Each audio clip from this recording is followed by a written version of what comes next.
It's like a Lunchable. Ollie, same thing.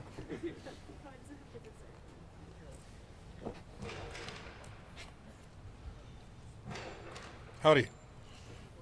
A lot of your former teammates are like looking forward to seeing how going this is a business thing.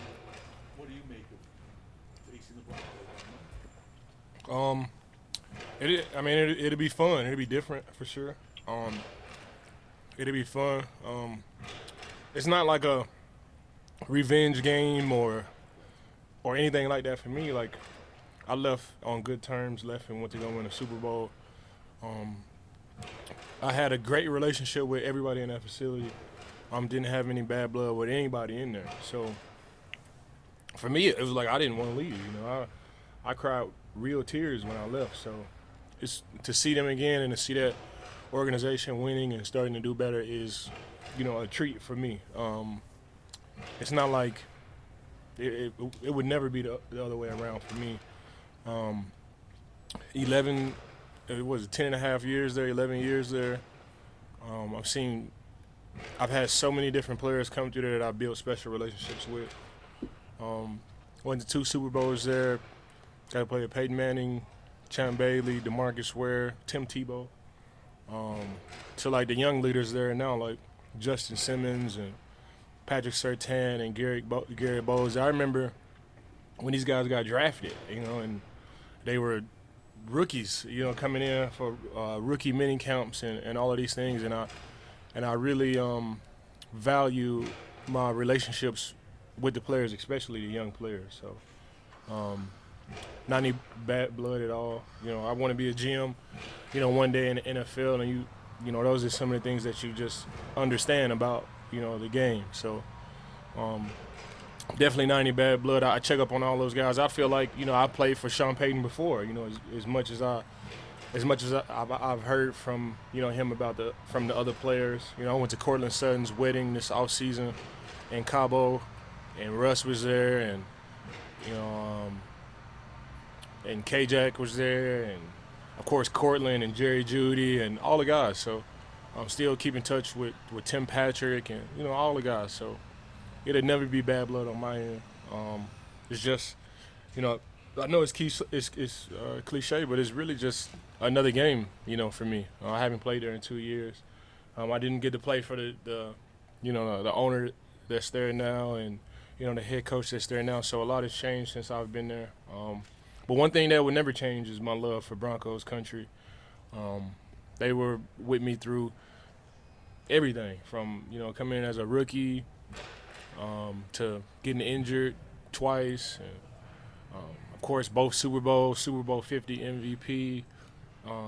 They've always been the same, never changed. The fans there, I be on Twitch now, and I still get like random messages from the fans from Broncos country. So that'll always be love 100%. And, you know, this is just another game for me.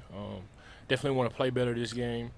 I felt better last game, but obviously it's still some things that I'm trying to work through. But I felt great last game. That was the first game where I really wasn't thinking about like my knee or this or that. It was just football. So definitely want to build on that and, you know, get going. You know, it's time. No need to sound the alarm, but it's getting close. So I'm excited, and, you know, it's the next game. It truly is the next game, and it just happens to be the Denver Broncos. They have not issued number 50 since looking down at how much they were meant to and some of those other guys on the stadium. Man, that's my guy Flip. Shout out to equipment manager over there, Flip, man. Still taking care of me over there. I know it's Flip.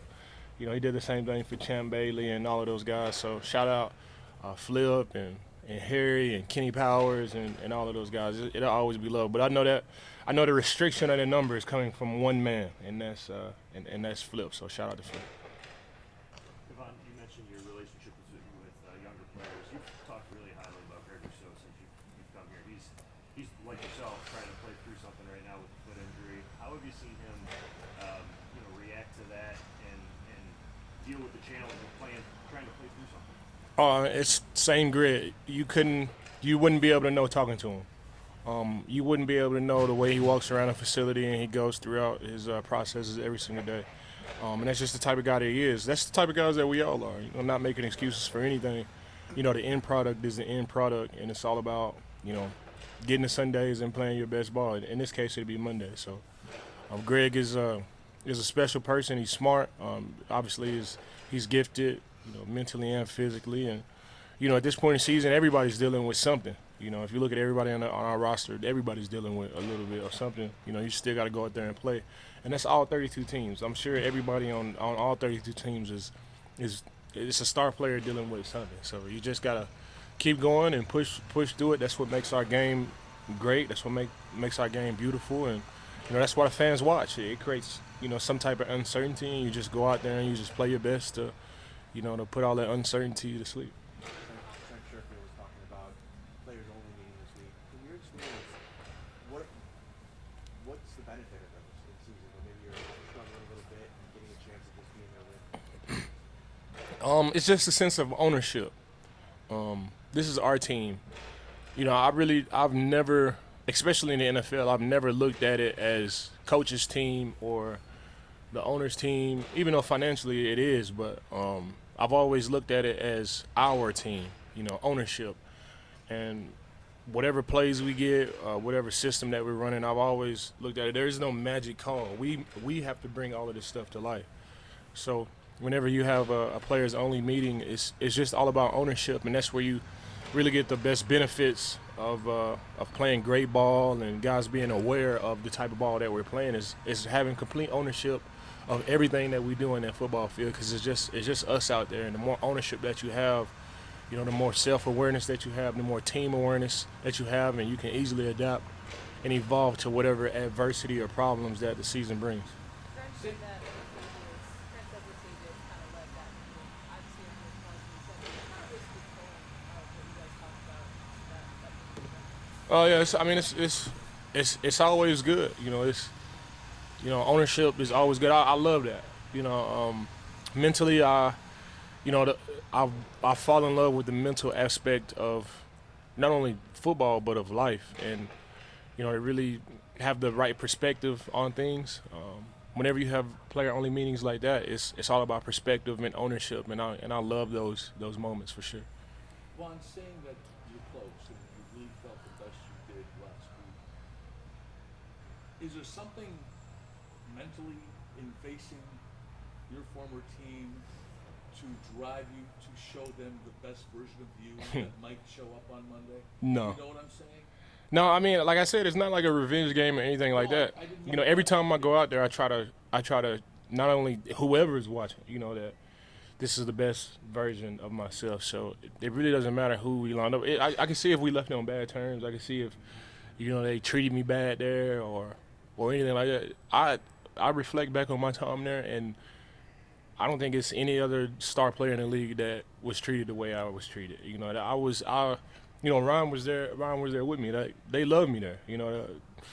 My coaches, my players, the players there, the front office ladies, the fans there. Everybody loved me there. So I don't have that type of motivation or influence to go out there and play well and show these guys this or that. I just want to go out there and play well for me. And I haven't had a sack or even a tackle this whole season. So it's really all about me and showing myself, and the Denver Broncos just happen to be the team on the schedule. I didn't mean it that way, and pardon me for rephrasing that. I meant it as a sign of respect to your former teammates, in showing you, in you playing at your best as a sign of respect to your former teammates. And what would it be, maybe a coincidence, or what would it mean to you to be at your best in showing your former teammates what Man, it would be amazing to go out there and be Von Miller of Super Bowl 50. That would be amazing. And not only for this game, but for the game after that, and for the rest of the season, and into the playoffs, and into the Super Bowl. That has been my mission, and that has been my view and my perspective. So the Denver Broncos they really do just happen to be the next team, especially for me at my point of this season. I'm really just trying to improve and develop and recapture some of the things that I did in the past, and the Denver Broncos just happen to be next. If I had been balling out and having multiple sacks, it might be a different viewpoint on this game. But I'm just trying to get back in my rhythm again, and the Denver Broncos just happen to be next. Well, kind of along those lines, everyone understands, I think, that ACL is a process, and you're going through it right now. The goal all along has been to get you back playing at your best when the games mean the most.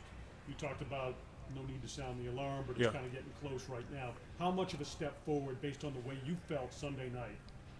Like, I know it's hard because it's week to week, but are you getting close to where you feel like you need to be so those numbers and that production can start? I feel better every week. I would love to take these huge leaps and bounds each and every week, but reality is I'm just getting a little bit better, each and every week, and I can, I'm grateful for that, and I can accept that. This is year 13 for me, and I just know how it goes. Like, I know I still can play. I know I can still recapture, some of the things that I did in the past and the type of player that I was. I know I can still be that. And I feel like that's what's driving me. If I didn't know, I kind of just, if I didn't believe it, I kind of just, fall to the back. But that's not me, and I feel like I'm just on the edge of it, and that's really all I know how to do. That's really all I've been doing my whole entire career, is just trying to develop and get better and better and better. So that's really the only thing that I know how to do. So I'm just continuing to just dig at it, and I know I'll break through either this game, the next game. I know it's coming for sure. One follow-up to that, if I could, just to understand what you said before. You said it was the first game where you didn't really think about your knee.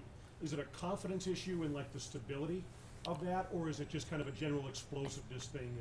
I think kind of things healing. I think for me, I feel like, I hate to toot my own horn, but I think, mentally, I always go out there with the confidence. It doesn't matter if I go out there on one leg. I always go out there like feeling that I can win the game by myself, no matter how I'm feeling. But the reality of it is I'm still recovering. No matter how I try to trick myself, no matter what games I play with my mind, no matter where I'm at mentally, the body is just totally different. So I can accept the type of progress that I've made. Like I had said before, I'm grateful for the progress that I'm having. I would want it to be a whole lot more than where it's at right now, but I can accept the type of progress that I'm making each and every week. As long as I'm getting a little bit better each and every week, I can accept that. When you first came back, you said at the time you guys were getting a lot of pressure without having the blitz, and you said I'm in a great situation because they're not desperate for me. They're doing really well. I'm joining an elite defensive line. That production has dropped because of some of the other situationals on defense. Do you feel more pressure to contribute now because the defensive line has not been as successful the last little while? Pressure comes from within, and I wouldn't even call it pressure, but I have a sense of urgency to get it done. And that's really each and every week. That's just my mindset when it comes, to rushing a passer. I feel like I can do it. I feel like I can get it done, even if, nobody else was doing it. I can go out there and win the game by myself, kind of like a quarterback can on offense. I've always had that type of self-belief in myself, and so it's definitely a sense of urgency for sure, especially for me. I definitely want to get it done, and what a better week to get it done than this week, Monday Night Football, going against my old team. Juan, are you noticing similarities between your previous ACL injury, what that recovery was like? Yeah. This one, is it similar? Is it different? Yeah, it is. It's different, and I thought it would be like the same, but it's totally different. I mean, it was 10 years ago, and it's not the exact same injury, and it's just different all the way around. It's kind of like a whole new injury, So it's different.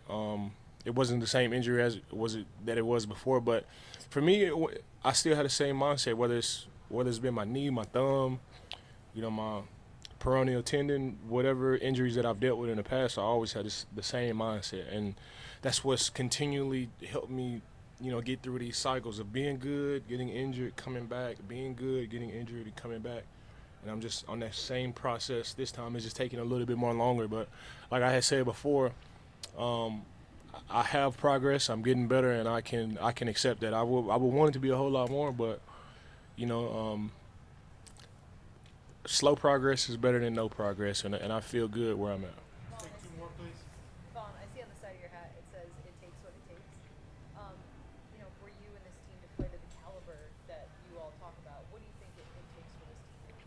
man, whatever it takes. You know, each and every game, each and every play presents, you know, a different level of adversity. Just because you had success before, you know, doesn't mean you're gonna have success now, and you're kind of stuck in this cycle of, you know, playing good, preparing, whatever presents itself. So it takes what it takes. For me means that no matter what's presented, no matter what are the circumstances, you find a way to get it done, no matter what it is. And that's the type of mindset that I've had for a while now. Thanks, I got this from Trevor Mawad, and you know, rest in peace, Trev. And this was just this was just a quote he used to always tell me: "It takes what it takes." And you know, I applied that in my football career and in life. So whatever is presented to me, I'm gonna do whatever it takes to be successful and sustain success. Thanks, guys. Appreciate y'all. Thanks, Don. Thanks, Don. Appreciate it.